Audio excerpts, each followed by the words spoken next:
প্রিয় শিক্ষার্থী, আসসালামু আলাইকুম। আশা করি তোমরা ভালো আছো। আলহামদুলিল্লাহ, তোমাদের দয়ায় আমিও ভালো আছি। আজকে আমি দ্বাদশ শ্রেণীর তাড়িৎ চুম্বকীয় আবেশ পরিবর্তী প্রবাহ অধ্যায় থেকে কয়েকটি নতুন টপিকস নিয়ে তোমাদের সামনে হাজির হয়েছি। আমরা প্রথমে তাড়িৎ চুম্বকীয় আবেশ সম্পর্কে আলোচনা করব। প্রিয় শিক্ষার্থী, তাড়িৎ চুম্বকীয় আবেশ আলোচনা করতে গেলে প্রথমে আমাদের জানতে হবে এর ইতিহাস। বিজ্ঞানী ওয়েরস্টেড সর্বপ্রথম তড়িৎ প্রবাহের কারণে তড়িৎ চুম্বকীয় আবিষ্কার করেন। এই তড়িৎ চুম্বকীয় আবিষ্কার করার পর বিজ্ঞানীদের মনে এক ধরনের কৌতূহল জন্মে যায়, কিভাবে তড়িৎ চুম্বক ক্ষেত্র থেকে তড়িৎ প্রবাহ বা তড়িৎ ক্ষেত্র আবিষ্কার করা যায়। এই কৌতূহলের অবসান ঘটাতে সর্বপ্রথম বিজ্ঞানী জোসেফ হেনরি এগিয়ে আসলো। তিনি তার পরীক্ষার সফলভাবে সমাপ্তি ঘটাতে সক্ষম হন নাই। তার ঠিক সমসাময়িক ব্রিটিশ বিজ্ঞানী মাইকেল ফ্যারাডে পরীক্ষার মাধ্যমে প্রমাণ করেন যে কোনো গতিশীল চার্জ গতিশীল তড়িৎ ক্ষেত্র সৃষ্টি করে এবং এই গতিশীল তড়িৎ ক্ষেত্র চৌম্বক ক্ষেত্রের সৃষ্টি করে। আবার যদি একইভাবে চৌম্বক ক্ষেত্র গতিশীল হয়, চৌম্বক ক্ষেত্র গতিশীল চৌম্বক ক্ষেত্র থেকে কি সৃষ্টি হয়? তড়িৎ ক্ষেত্র সৃষ্টি হয়। 1832 সালে বিজ্ঞানী মাইকেল ফ্যারাডে 1831 সালে এই ঘটনার ফলাফল দিতে পারলেও বিজ্ঞানী হেনরি 1832 সালে একই রকম সফলভাবে এই ঘটনা সমাধান করতে সক্ষম হন। যদিও বা দুজনেই এই ঘটনা সফলভাবে সমাধান করেন বা এই পরীক্ষায় সফলভাবে সফল হলেও বিজ্ঞানী মাইকেল ফ্যারাডে সর্বপ্রথম তার ফলাফল প্রকাশ করার কারণে মাইকেল ফ্যারাডেকে এই ক্ষেত্রে কৃতিত্ব বেশি দেওয়া হয়। দেখো, বিজ্ঞানী মাইকেল ফ্যারাডে পরীক্ষার মাধ্যমে দেখান যে এক ধরনের চৌম্বক বল রেখার কারণে তাড়িৎ চুম্বকীয় আবেশের ঘটনা ঘটে, কিন্তু তিনি এটার তাত্ত্বিক প্রমাণ দিতে পারেন নাই। বিজ্ঞানী ম্যাক্সওয়েল এবং বিজ্ঞানী হেনরি ল্যান্স এই ঘটনার তাত্ত্বিক প্রমাণ দেন। দেখো প্রিয় শিক্ষার্থীরা, তাহলে আমরা তাড়িৎ চুম্বকীয় আবিষ্কারের পিছনের ইতিহাস মোটামুটি জানতে পারলাম। এখন তাড়িৎ চুম্বকীয় আবেশ কি জিনিস আমরা দেখব। কোন একটি দণ্ড চুম্বককে যদি আমি বদ্ধ কুণ্ডলীর পাশে নিয়ে আসি গতিশীল করে, তাহলে বদ্ধ কুণ্ডলীর সাথে সংযুক্ত গ্যালভানোমিটারে কাঁটার বিক্ষেপ দিবে। আবার যদি আমি দণ্ড চুম্বককে বদ্ধ কুণ্ডলী থেকে দূরে সরিয়ে নিই, একইভাবে বিপরীত দিকে কাঁটার বিক্ষেপ দেয়। এখন যদি আমি দণ্ড চুম্বককে গতিশীল না করে বদ্ধ কুণ্ডলীকে গতিশীল করাই, বদ্ধ কুণ্ডলীকে চৌম্বক ক্ষেত্রের দিক দণ্ড চুম্বকের দিকে, আবার বদ্ধ কুণ্ডলীকে দণ্ড চুম্বক থেকে দূরে সরিয়ে ফেলে ওই যে কাঁটার বিক্ষেপ দিকে নিয়ে গেলে যেদিকে বিক্ষেপ দেবে সরিয়ে ফেললে তার দিকে বিক্ষেপ দেবে। দেখো প্রিয় শিক্ষার্থী, আমি দণ্ড চুম্বক হিসাব না করে যদি একটি তড়িৎবাহী বর্তনী এবং একটি বদ্ধ বর্তনীর কথা চিন্তা করি, তাহলে দেখা যাবে যে একটি বদ্ধ বর্তনীর সংস্পর্শে দিকে যদি একটি তড়িৎবাহী বর্তনীকে গতিশীল করায়, তাহলে বদ্ধ বর্তনীর যে সংযুক্ত গ্যালভানোমিটারে কাঁটার বিক্ষেপ দেবে। আবার যদি সরিয়ে ফেলি, তার বিপরীত দিকে কাঁটার বিক্ষেপ দিবে। একইভাবে যদি আমি বদ্ধ বর্তনীকে গতিশীল করি, তড়িৎবাহী বর্তনীকে স্থির রেখে বদ্ধ বর্তনীকে গতিশীল করি, বদ্ধ বর্তনীকে গতিশীল করলে যেদিকে বিক্ষেপ দেবে, বদ্ধ বর্তনীকে সরিয়ে ফেললে তার বিপরীত দিকে বিক্ষেপ দেবে। তাহলে প্রিয় শিক্ষার্থীরা, আমরা তড়িৎ চুম্বকীয় আবেশের সংজ্ঞাটা এভাবে দিতে পারি: কোনো গতিশীল চার্জ বা কোনো গতিশীল চৌম্বক বা তড়িৎবাহী বর্তনী যদি একটি বদ্ধ বর্তনীর দিকে গতিশীল হয়, তখন বদ্ধ বর্তনীতে তড়িৎচালক বল এবং তড়িৎ প্রবাহ আবিষ্ট হয়। এই তড়িৎচালক বল এবং তড়িৎ প্রবাহ আবিষ্ট হওয়ার পদ্ধতিকে আমরা বলতে পারি তড়িৎ চুম্বক আবেশ। আশা করি বুঝতে পারছো। আসো তাহলে আমরা এখন তার চৌম্বক ফ্লাক্স সম্পর্কে আলোচনা করি। দেখো, চৌম্বক ফ্লাক্স হচ্ছে, আমরা জানি যে কোনো গতিশীল চার্জ তার আশেপাশে চৌম্বক ক্ষেত্রের সৃষ্টি করে। চৌম্বক ক্ষেত্রে কোনো নির্দিষ্ট তল কল্পনা করলে ওই তলের ভিতর দিয়ে লম্বভাবে অতিক্রান্ত চৌম্বক বলরেখার সংখ্যাকে আমরা বলতে পারি চৌম্বক ফ্লাক্স। দেখো, চৌম্বক ফ্লাক্সের সংখ্যাটা আমরা সুন্দরভাবে দিতে পারি এভাবে: কোন তলের ক্ষেত্রফল এবং ওই তলের লম্ব বরাবর চৌম্বক ক্ষেত্রের উপাংশের গুণফলকে ওই তলের সাথে সংশ্লিষ্ট চৌম্বক ফ্লাক্স বলা হয়। দেখো, এই চিত্রের মধ্যে একটি তড়িৎ ক্ষেত্র 1 এবং একটি চৌম্বক ক্ষেত্র B যদি হয়, একটি ক্ষেত্র 1 এবং চৌম্বক ক্ষেত্র যদি B হয়, এখানে আমরা দেখতেছি ক্ষেত্র এবং চৌম্বক ক্ষেত্রের দিক একই দিকে, তাদের মধ্যবর্তী কোণ 0। সেই ক্ষেত্রে আমরা চৌম্বক ফ্লাক্স ফাই সমান লিখতে পারি a b। এই ক্ষেত্রে আমরা সর্বোচ্চ চৌম্বক ফ্লাক্স পাবো। দেখো আবার যদি এই ক্ষেত্রে তলের ক্ষেত্রের সাথে যদি চৌম্বক ক্ষেত্র 0 ডিগ্রি কোণে বা সমান্তরালে ক্রিয়া না করে একটি নির্দিষ্ট কোণ থিটা কোণে ক্রিয়া করে, সেই ক্ষেত্রে আমরা চৌম্বক ফ্লাক্স ফাই সমান লিখতে পারি ab cos θ। ab cos θ, এখানে b হচ্ছে সংজ্ঞা ছিল এরকম: কোন তলের ক্ষেত্রফল এবং ওই তলের লম্ব বরাবর চৌম্বক ক্ষেত্রের উপাংশের গুণফল। দেখো ক্ষেত্র ছিল 1 এবং ওই ক্ষেত্রের লম্ব বরাবর চৌম্বক ক্ষেত্রের উপাংশ হচ্ছে b cos θ। b কি θ? তাহলে আমরা লিখতে পারি সাই সমান ab cos θ। এক হচ্ছে তলের ক্ষেত্রফল, b cos θ হচ্ছে ক্ষেত্রফল বরাবর চৌম্বক ক্ষেত্রের লম্ব উপাংশ। চৌম্বক ক্ষেত্রে কি উপাংশ? লম্ব উপাংশ। আমরা এখান থেকে লিখতে পারি ভেক্টরের ডট গুণন থেকে a dot b সমান ab cos θ। a dot b সমান কি কি? ab cos θ। প্রিয় শিক্ষার্থীরা, আশা করি তোমরা চৌম্বক ফ্লাক্স বুঝতে পারছো। চৌম্বক ফ্লাক্সের একককে ওয়েবার বলা হয়। ওয়েবার মানে হচ্ছে যে এক পাক বিশিষ্ট একটি কুণ্ডলীর সাথে সংশ্লিষ্ট যে পরিমাণ চৌম্বক ফ্লাক্স 1 সেকেন্ডে সুষমভাবে হ্রাস পেয়ে শূন্য নেমে আসে। আমি আবার বলতেছি, এক ফাঁক বিশিষ্ট একটি কুণ্ডলীর সাথে সংশ্লিষ্ট যে পরিমাণ চৌম্বক ফ্লাক্স 1 সেকেন্ডে হ্রাস পেয়ে সুষমভাবে হ্রাস পেয়ে শূন্যে নেমে আসে, ওই কুণ্ডলীতে 1 বুল তড়িৎচালক শক্তি আবিষ্ট হয়।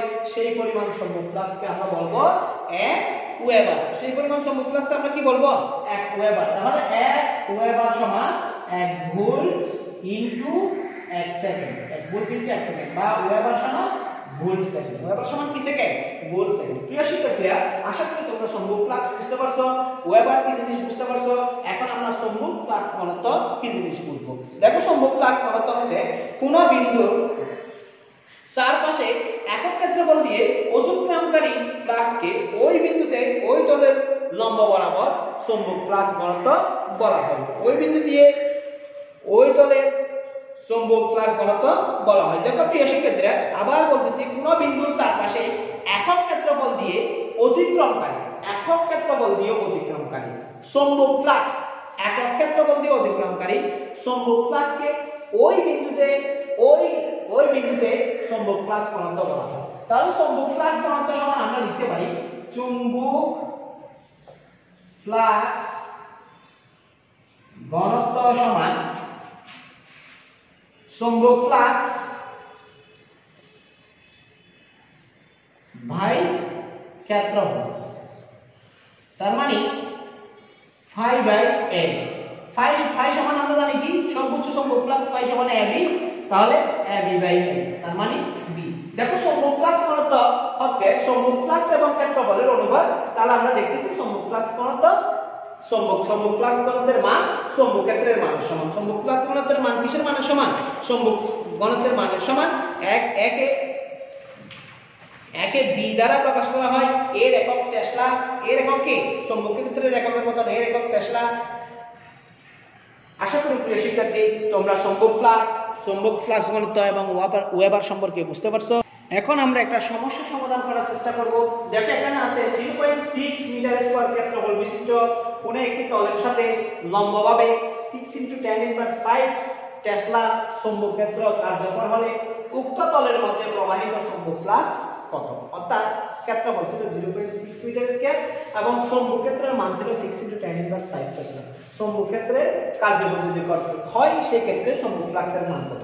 আবার বলতেছে, যদি 30 ডিগ্রি কোণে কার্যকর হতো, সেই ক্ষেত্রে চৌম্বক ফ্লাক্সের মান কত? দেখো, আমরা এখানে ক্ষেত্রফল a সমান পাচ্ছি 0.6 মিটার স্কয়ার, চৌম্বক ক্ষেত্রের মান b সমান পাচ্ছি 6 × 10⁵ টেসলা। যেহেতু তলের সাথে অর্থাৎ তলের অভিলম্ব বরাবর কাজ করতেছে, সেহেতু তলের অভিলম্ব ও চৌম্বক ক্ষেত্রের মধ্যকার উৎপন্ন কোণ হবে 0 ডিগ্রি। উৎপন্ন কোণ হবে কত ডিগ্রি? 0 ডিগ্রি। তাহলে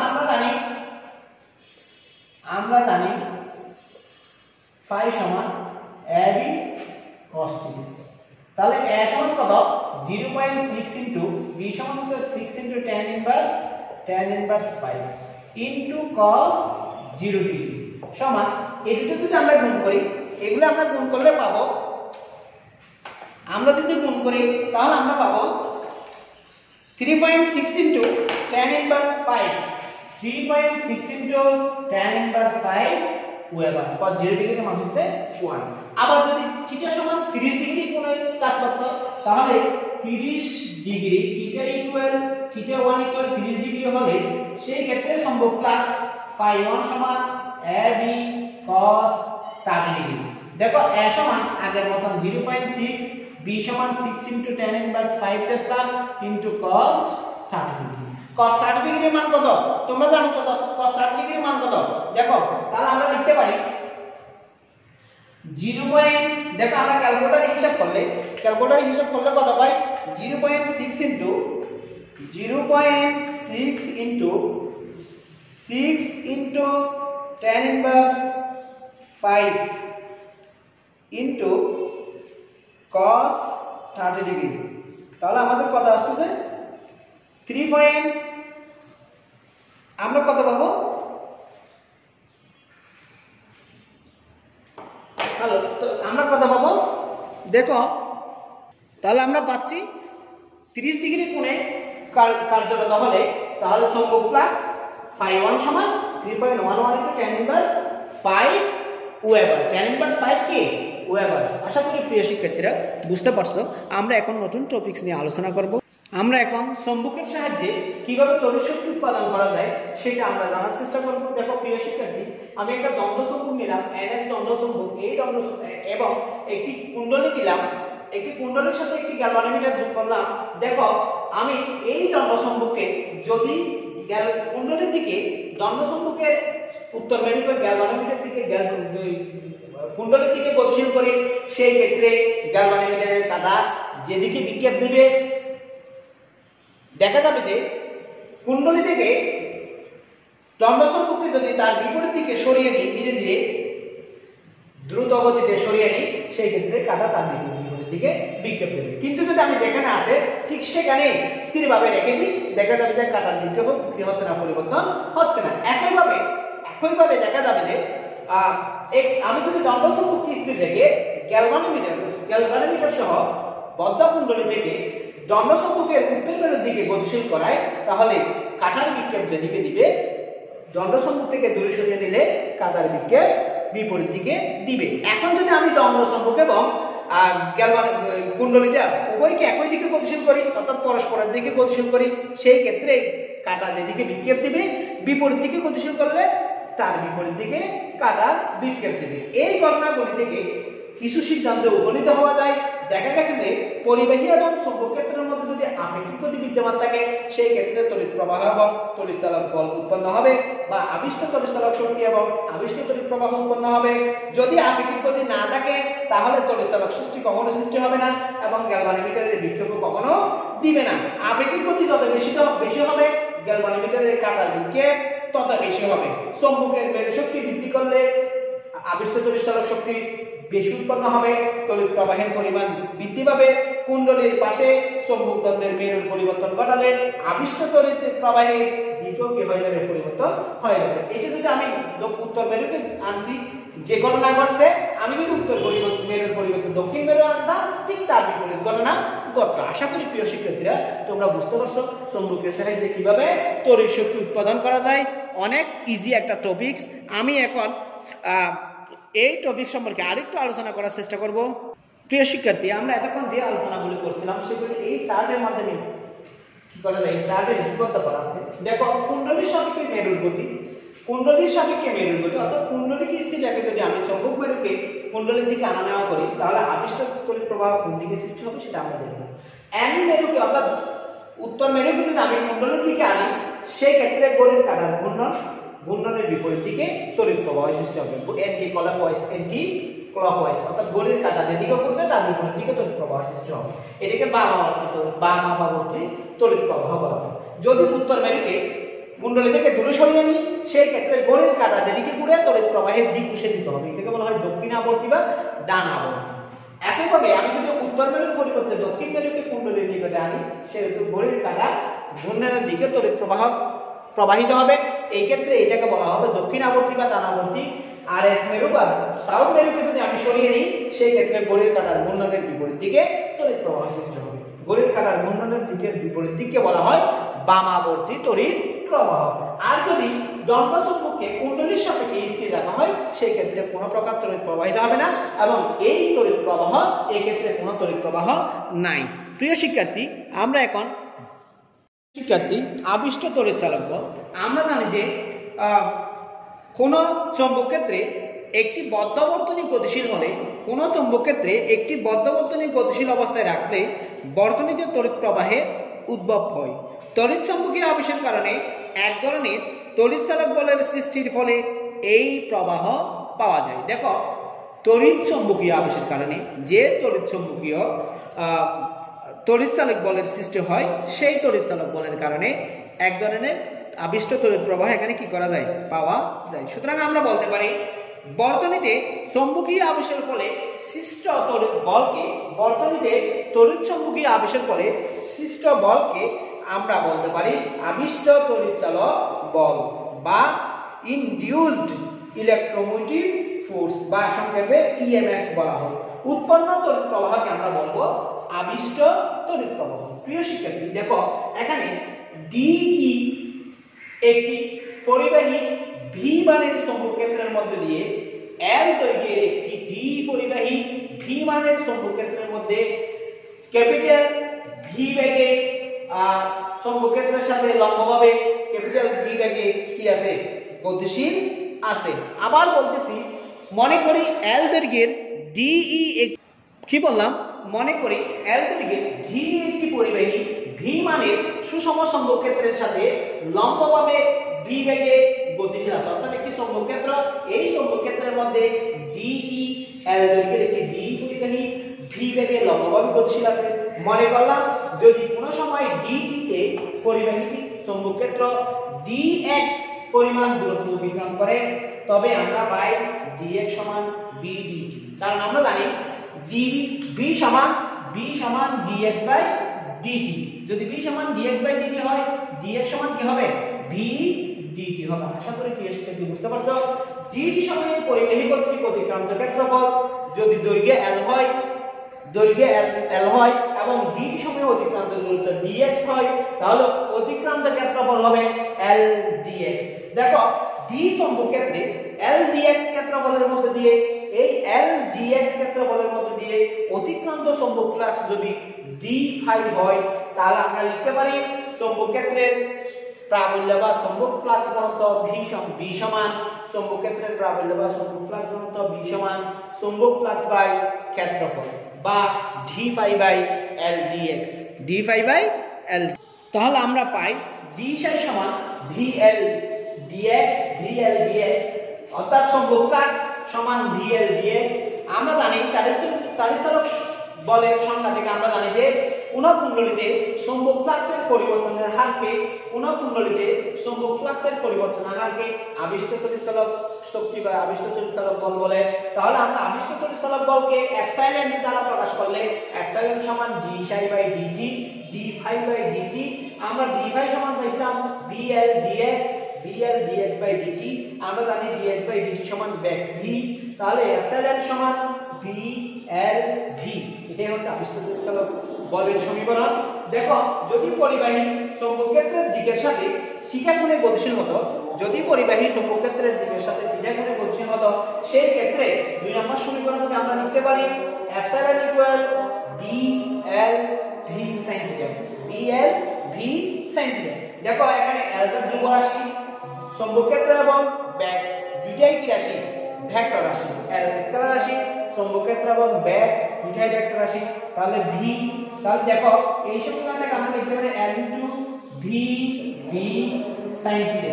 দেখো, এই ভি ভি sin থিটাকে আমরা যদি ভেক্টর রূপে লিখি তাহলে epsilon vector equal L into v vector cross B vector, B vector cross B vector. অর্থাৎ ব্যাক এবং চৌম্বক ক্ষেত্রের ক্রস গুণফল এবং ক্রস গুণফল দৈর্ঘ্যের গুণফলকে কি বলা হয়, তাড়িৎ চালক বল বা তাড়িৎ চালক শক্তি বলা হয়। প্রিয় শিক্ষার্থীরা, আশা করি তাড়িৎ চালক শক্তি বা তাড়িৎ চালক বল সম্পর্কে তোমরা বুঝতে পারছো। আমরা তাড়িৎ চালক বল বিষয়ক একটি সমস্যার সমাধান করব এখন। দেখো, 5 সেন্টিমিটার দৈর্ঘ্যের কোন পরিবাহীকে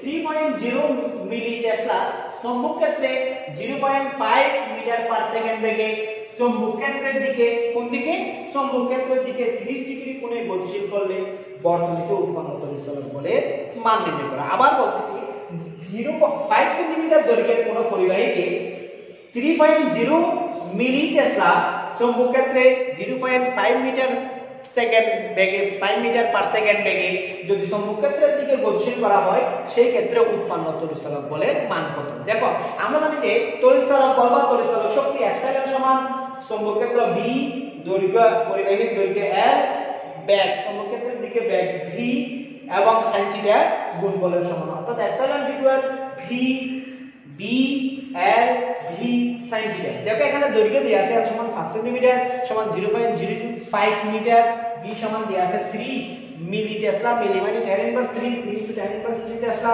b সমান 0.5 মিটার পার সেকেন্ড।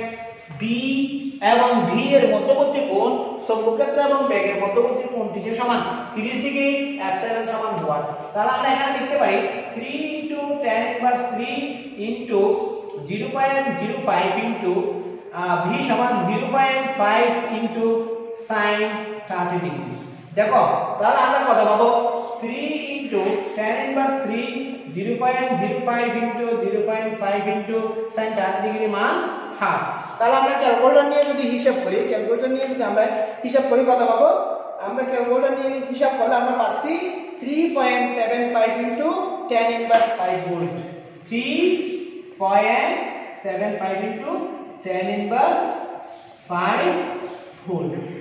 দেখো প্রিয় শিক্ষার্থী, তড়িৎ চলক বল বা তড়িৎ চলক শক্তির একক হচ্ছে ভোল্ট। তড়িৎ চলক বল বা তড়িৎ চলক শক্তির একক হচ্ছে ভোল্ট। তাহলে তোমরা আশা করি তড়িৎ চলক বল বা তড়িৎ চলক শক্তির চৌম্বক ফ্লাক্স ঘনত্ব এবং তড়িৎ চৌম্বকীয় আবেশ এবং তড়িৎ চৌম্বকের গতির কারণে যে তড়িৎ শক্তি বা আবিষ্ট তড়িৎ চলক শক্তি উৎপন্ন হয় বা প্রবাহ মাত্রা সৃষ্টি হয়, আশা করি তোমরা বুঝতে পারছো। আগামী এপিসোডে নতুন একটা টপিকস নিয়ে আলোচনা হবে। এই পর্যন্ত ভালো থেকো। আসসালামু আলাইকুম।